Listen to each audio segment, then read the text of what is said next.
अज़ीज़ान गिरामी, नूर मुस्तफ़ा सल्लल्लाहु तआला अलैहि वसल्लम के इस दुनिया में आने से पहले के जो हालात थे वो सबको पता है। हर रबीउल अव्वल शरीफ पे आप सुनते भी हैं 1000 साल तक जो आतिश कदा जल रहा था ईरान में, जिसको बुझने की नहीं दिया जाता था, पुजारी 1 मिनट भी बुझने नहीं देते थे। हुजूर की विलादत के दिन वो अचानक आग कदा बुझ गया, वो आतिश कदा बुझ गया। सब हैरान थे कि अचानक हुआ क्या है। और बुहैरा सावा समावा 2 नदियां जिनके मुतालिक कहा गया है, एक नदी ऐसी है कि जो कभी नहीं सूखी, वो सूख गई एक ही दिन में। एक नदी ऐसी कि जो कभी पानी उसमें आया ही नहीं था, सूखी रहती, वो अचानक भर गई। और किसरा बादशाह के महल में जलजला आ गया था। फारस का बादशाह जिसके महल में जलजला आया और दीवार फट गई और उसके कंगोरे गिर गए। उसने सारे नजूमियों को बुलाया और पूछा, मेरा किला इतना महफूज कि 1 लाख लोग मिलकर उसे तोड़ ना सके। हमने इस तरह से उसको मजबूत बनाया था, हुआ क्या है मेरे किले के अंदर? ये जलजला कैसे और ये दीवार कैसे? नजूमियों ने हिसाब किताब किया और उसके बाद बादशाह से कहा, आई नई हुकूमत, सिक्का नया चलेगा। यही जवाब दिया होगा उन्होंने, आई नई हुकूमत। आज अरब में एक बच्चा पैदा हुआ है जो कुफ्र और शिर्क की ज़ुल्मतों को दूर करके नूर का उजाला लाने वाला है, नूर वहदत का उजाला लाने वाला है। और फिर उन्होंने यही कहा होगा, आई नई हुकूमत, सिक्का नया चलेगा, आलम में रंग बदला सुबह शबे विलादत। और उस ज़लज़ले पर बात याद आई है। मैं आपको बताता हूं, फारस में ये किला था बहुत बड़ा और बादशाह किसरा वो बैठा है और जलजला आया, दीवार शक हो गई। जलजला किस दिन आया?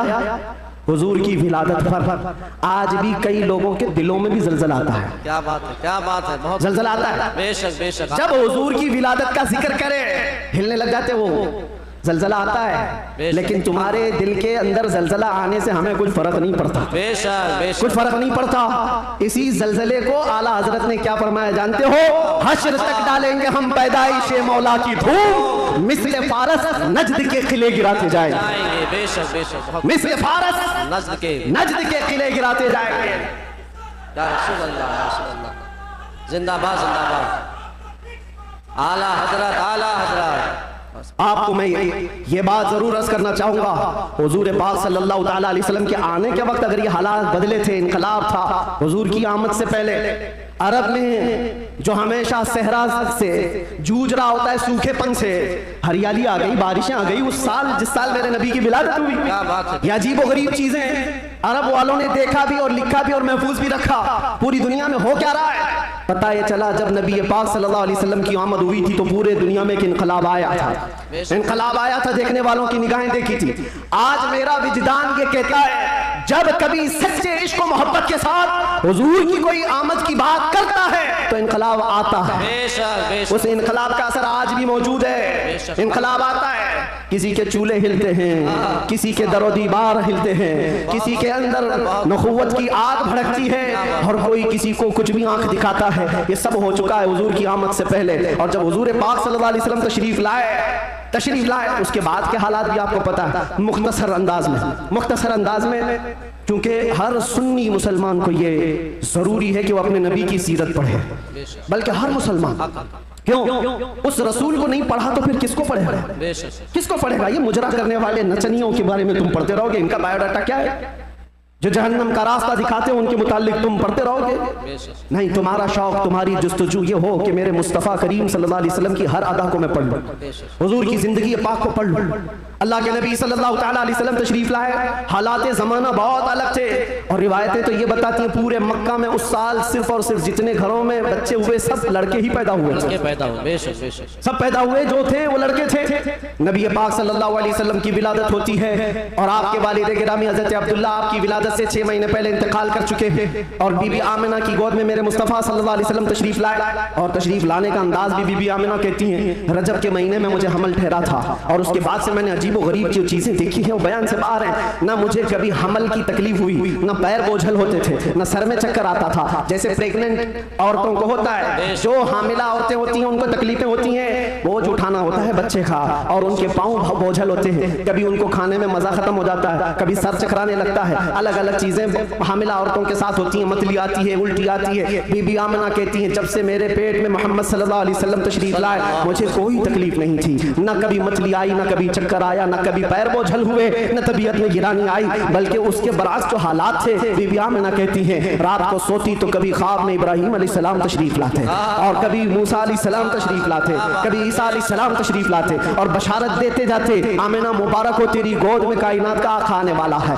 अल्लाह ने उसको परचम नबुव्वत ऐसा दिया है। सबकी बशारतें सुनते सुनते आ रही थी, यहाँ तक कि सफर का महीना आया था, रबीउल अव्वल से पहले जो आता है। बीबी आमना कहती है मैंने एक बार देखा जिब्राईल अमीन अलैहिस्सलातु तस्लीम सफों को दुरुस्त किया रहे हैं, फरिश्तों की आवाजें, और मेरे घर पर हूरों के गुनगुनाने की आवाजें आती थी। पहली रबीउल अव्वल, दूसरी हुई, तीसरी हुई, चौथी हुई, ये सारे निशानियां बीबी आमना देखती रही। कहती हैं 12 रबीउल अव्वल का वक्त था, ये 20 अप्रैल रही होगी। मेरे अजीजों, बीबी आमना कहती हैं अचानक मेरी पेशानी से एक नूर चमका, मैं मक्का में बैठ करके मुल्क शाम के महल्लात को भी देख रही थी, इराक में मौजूद बसरा के महल्लात देख रही थी। किलोमीटर नाप के देख लेना आज मक्का से मुल्क शाम का फासला कितना है, मक्का से इराक के बसरा का फासला कितना है। वो बीबी आमना है जिसके पेट में मौजूद रसूल हैं और उनकी आंखें मक्का से शाम तक देख रही हैं। जिसकी बरकत से आमिना मक्का से शाम तक देखती हो, उस कायनात के आका के बारे में हम ये अकीदा रखते हैं तो क्या बुरा करते हैं। हम यहाँ से पुकारे वो वहां से सुने,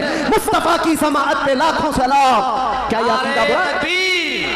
नारे रिसालत, आमदे मुस्तफा, आलमी यौम दुरूद शरीफ, मुफ्ती सलमान अज़हरी साहब क़िबला, हुज़ूर मोइनुल मशाइख, हुज़ूर असीर मुफ्ती आज़म हिंद। जिस तरफ उठ गई दम में दम आ गया उस निगाह इनायत पे।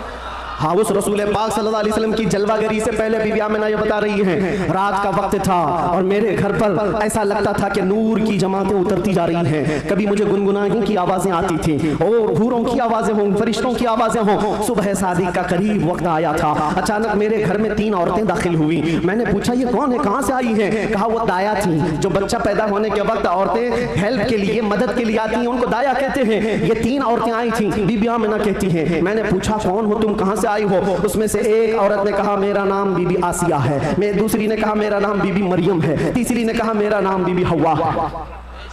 ये वो मुकद्दस खवातीन जो दुनिया की सबसे अफजल खवातीन हैं, तो हुजूर पाक की दाया बनकर के आई हैं। हजरत बीबी आमिना कहती हैं विलादत का वक्त करीब आया, अचानक मेरी आंखें बंद हुई, थोड़ी देर के बाद पलक क्या झपकी, फिर मैंने आंखें खोली तो हुजूर पाक को सजदे के आलम में मैं बाहर न देखा। बहरे कोई तकलीफ, कोई दर्द सह नहीं, हुजूर पाक सल्लल्लाहु अलैहि वसल्लम को देखा। और वो भी मंजर बयान करती हैं हज़रत बीबी आमिना की शान में देखा। कहती है न कोई आलाइश, न कोई नापाकी, न कोई गंदगी। हुजूर पाक सल्लल्लाहु अलैहि वसल्लम जब पैदा हुए थे धुले धुलाए हुए आए थे, नहाए हुए आए थे, सुरमा लगाए हुए आए थे, खतना किए हुए आए थे।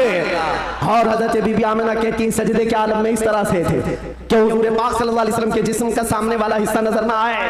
वो कायनात का आका और मौला दुनिया में आ रहा है तो सजदे के आलम में आ रहा है। क्या बात है। और जब तशरीफ लाए बीबी आमिना खुश थी कि गुलाब जैसी रंगत जिसको देखे तो आंखें झपकाना भूल जाए, वो हुस्न जमाल का बादशाह दुनिया में आया है।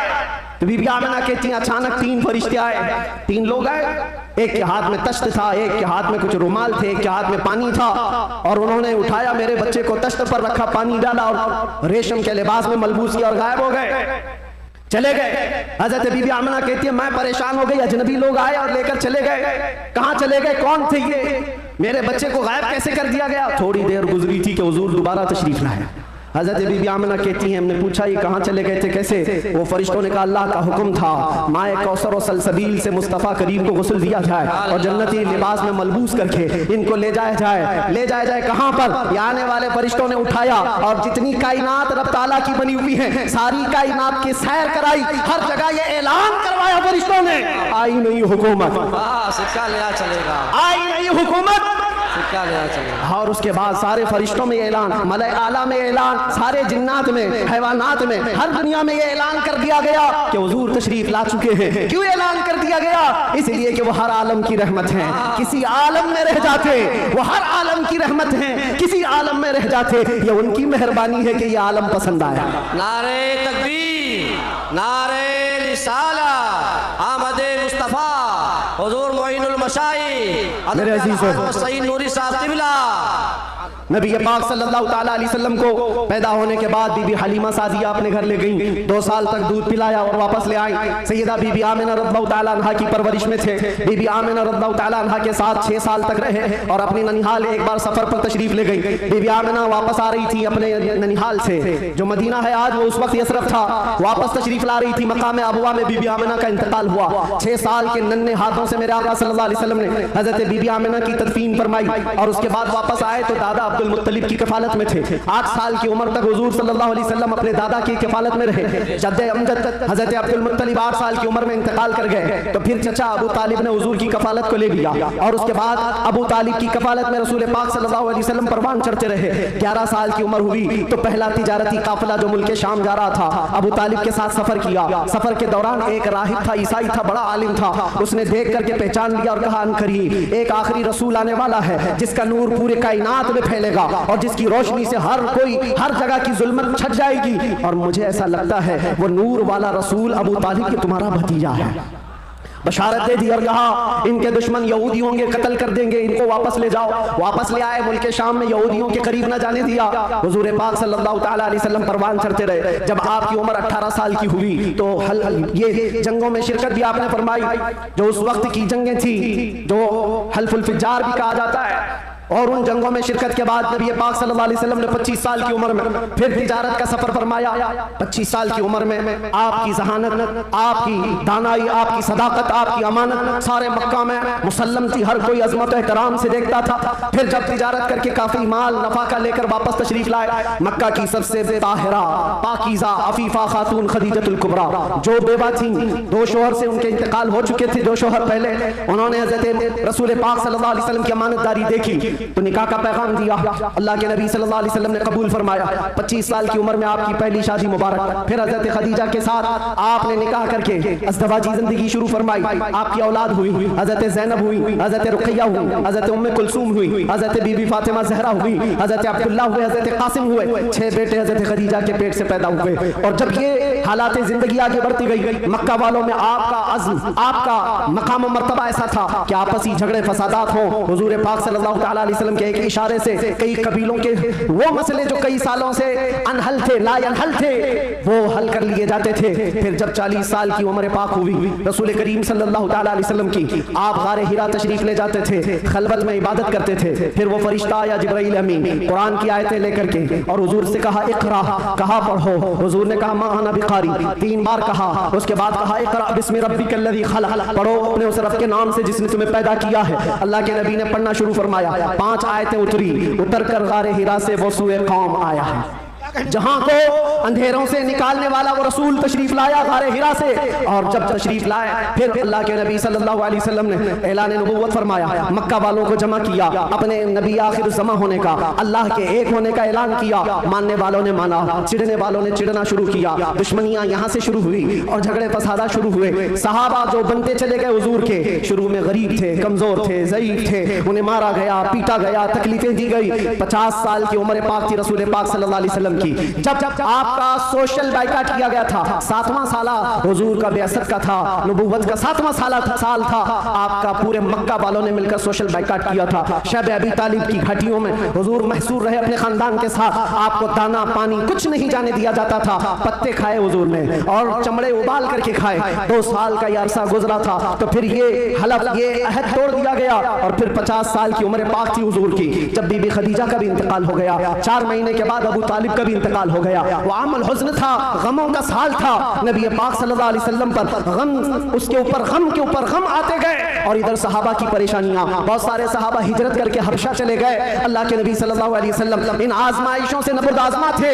फिर मौला ने वो करम फरमाया जो पहले आपसे पहले किसी को नहीं किया था और क़यामत तक किसी को नहीं दिया जाएगा। जिब्राइल अमीन को भेजा, कहा जा जिब्राइल, मेरा रसूल कबीदा खातिर है, गमगीन है, उसे मक्का से उठा लाओ, जन्नतों का सैर कराकर मेराज के सफर पर लाओ। नबी पाक सल्लल्लाहु अलैहि वसल्लम का मेराज का सफर हुआ, वापस तशरीफ लाए। ऐलान नबूवत के बाद 53 साल हुजूर की जिंदगी पाक मक्का में गुजरी। फिर अल्लाह का हुक्म आया, मक्का से हिजरत फरमाकर आप मदीना तशरीफ ले गए। मदीने वालों ने शानदार इस्तकबाल किया था, मक्का वालों की तरह नहीं थे।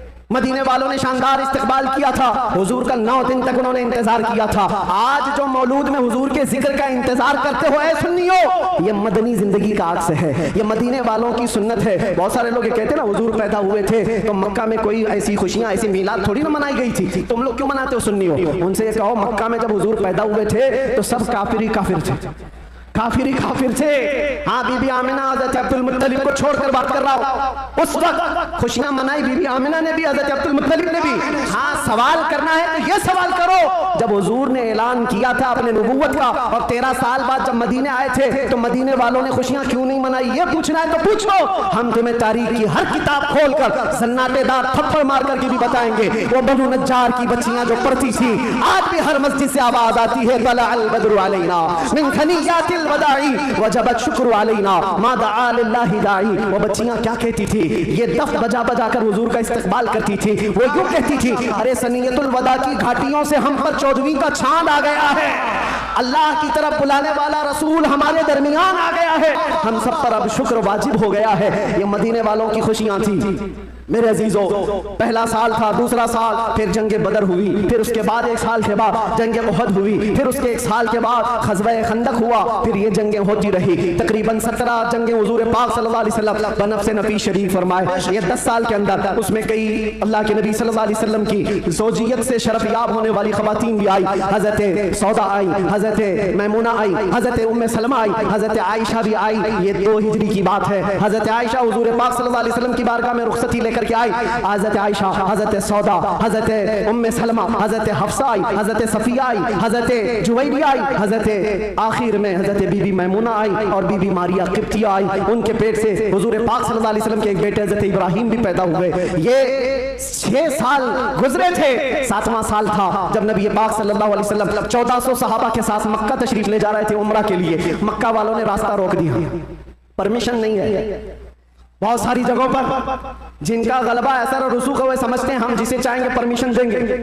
हम मेरे अजीजों, ये गलबा और ये ताकत ज्यादा देर की नहीं होती, सच्चे ज्यादा देर की नहीं होती। आज तुम मसनद नशीन हो, कल गधे नशीन बन जाओगे। क्या कहने मुफ्ती साहब, थोड़ी देर की बात है और फिर मैं वो बात कहूंगा तो लोगों को फिर वो हो जाएगा कुछ देर की खामोशी। अरे खामोशी रहो भाई, खामोश रहो।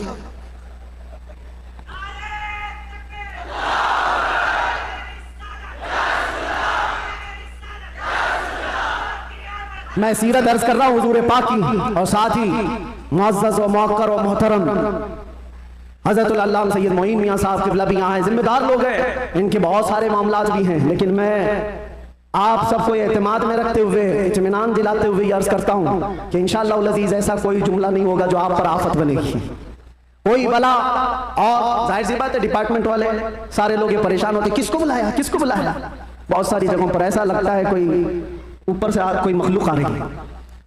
बहुत सारी जगहों पर ये बात होती है। मैं उनको भी कहता हूँ मियाँ मैं नॉर्मल साधारण सा आदमी हूँ, साधारण सा आदमी हूँ, फितना फसाद नहीं चाहता, जंगो जिदाल नहीं चाहता, लेकिन बात वही करता हूँ जो दिल में उतरती है, जो मेरे दिल पर लगती है वो बात अर्ज करता हूँ। और अगर ये जुर्म है तो फिर मैं ये कहूँगा कि इश्क अगर जुर्म है तो फांसी की सजा दी जाए। इश्क अगर जुर्म है तो फांसी की सजा दी जाए, डरे महबूब पे लेकिन ये सजा दी जाए। क्या कहने हैं, क्या कहने हैं? हम ये कहेंगे नारे तकबीर, नारे रिसालत, आलमी यौम दुरूद, रज़ा अकेडमी। नबी आखिरुज़्ज़मान सल्लल्लाहु तआला अलैहि वसल्लम 6 हिजरी को मदीने तैयबा से 1400 सहाबा को लेकर मक्का जा रहे थे। रास्ता रोक दिया, कहा उम्रा करने नहीं देंगे, जंग करने पर आ गए थे। लेकिन मेरे आका ने सुलह फरमाई। सहाबा कहते रहे कि हम सुलह नहीं करेंगे, इनसे जंग करेंगे। लेकिन अल्लाह के नबी फरमाते हैं मेरी निगाहें जो देख रही वो तुम्हारी निगाहें नहीं देख रही है। हुजूर ने सुलह फरमाया, 6 हिजरी को वापस आ गए, एहराम खोल लिया, रास्ते में हुदैबिया के मकाम पर मदीने तशरीफ लाए। ये सुलह मक्का वालों से टिक न पाई 1 साल से ज्यादा और मुआहिदा टूट गया। दूसरे साल मेरे आका सल्लल्लाहु अलैहि वसल्लम 10,000 सहाबा के साथ मक्का तशरीफ लाए। अब कोई जंगो जिदाल नहीं, कत्लो किताल नहीं, लड़ने वालों में ताकत भी नहीं, कोई जमा होने को तैयार भी नहीं, सब बिखर चुके थे। 10,000 सहाबा इस शान के साथ आए थे कि आवाजें गूंज रही थी और फिर वो पहली अजान मस्जिद हरम में गूंजने लगी बिलाल हबशी की आवाज से। मक्का पाक किया गया, ताहिर किया गया, साफ किया गया। और फिर हुजूर पाक सल्लल्लाहु तआला अलैहि वसल्लम ने, बताता हूँ एक बात, ये मुझे बात बहुत अच्छी लगती है इसलिए अर्ज कर रहा हूँ। मैं जो कहता हूँ ना कुछ देर की खामोशी, वो इसीलिए कहता हूँ। हुजूर पाक सल्लल्लाहु अलैहि वसल्लम हिजरत करने से पहले एक बार खाने काबा के पास आए थे और हुजूर को खाने काबा के अंदर जाना था और दरवाजे की चाबी उस्मान बिन शैबा के पास थी। उस्मान गनी नहीं, ये उस्मान बिन शैबा दूसरे, उनके पास चाबी रहती थी, वो ईमान लाए हुए नहीं थे। हुजूर ने कहा चाबी तो मुझे अंदर जाना है। कहा तुमको दूं, तुम दीन छोड़े हुए आदमी, हमारे आबा व अजदाद का दीन छोड़े हुए हो, तुमको चाबी हरगिज नहीं दूंगा। चाबी नहीं दिया, ना दरवाजा खोलने दिया। हुजूर ने फरमाया उस्मान याद रखो, याद रखो, एक दिन ये चाबी मेरे हाथ में होगी, मैं जिसे चाहूंगा अता करूंगा। सुभान अल्लाह। क्या इसी को हम कहते हैं कुछ देर की खामोशी है। सब्र करो, इंतजार करो, आज तुम्हारा गलबा है, चाबी तुम्हारे पास, तुम जिसे चाहो रोक दोगे। हुजूर ने फरमाया एक दिन मेरे हाथ में होगी। और उस्मान बिन शैबा कहते मैं उस वक्त इनकी बात को ऐसी ही समझा, उड़ती उड़ती बात, ये ऐसी एक बोलने वाली बात है, तमतरात में कही गई बात है। लेकिन कहते घर गया तो मुझे टेंशन भी होने लगा, मोहम्मद ने अब तक झूठ तो नहीं कहा, अगर कहा है तो कहीं ये बात सच न हो जाए। लेकिन वो कहते मेरा ये डर उस वक्त खत्म हो गया जब मोहम्मद सल्लल्लाहु अलैहि वसल्लम मक्का छोड़कर हिजरत करके चले गए मदीने। वो कहते हैं जो अपना घर भी नहीं बचा पाए, अपना वतन नहीं बचा पाए, वो कहां से मेरे हाथ से चाबी छीन पाएंगे, सब कुछ तो इनका खत्म हो गया, जा चुके। लेकिन उन्हें पता नहीं था सिर्फ 6 साल के बाद वापस वो रसूल तशरीफ ला गए। 7वीं हिजरी थी, 10,000 सहाबा के साथ जब नबी पाक सल्लल्लाहु अलैहि वसल्लम मक्का में तशरीफ लाए, मक्का में जब तशरीफ लाए तो अल्लाह के नबी सल्लल्लाहु अलैहि वसल्लम ये सहाबा के हुजूम के साथ जब आए, खाना काबा के पास गए और जो कैदी थे, जो पकड़े गए थे उस वक्त, वो सब तो इसी तरह सर झुकाए आए हुए थे। ये सोच रहे थे आज तो पूरा बदला लिया जाएगा, बदर का भी, ओहद का भी, खंदक का भी, सारी जंगों में जितना ये नाचे थे सबका बदला ले लिया जाएगा। सब हाजिर थे। हुजूर पाक ऊपर चढ़ते हैं एक टीले पर, कहते हैं उस्मान बिन शैबा कहाँ है? आए हैं, चाबी लेके ही आए। कहा लाओ चाबी। हुजूर के हाथ में चाबी दे दिया, जो मेरे मुस्तफा की जुबान से निकला है वो होकर रहेगा।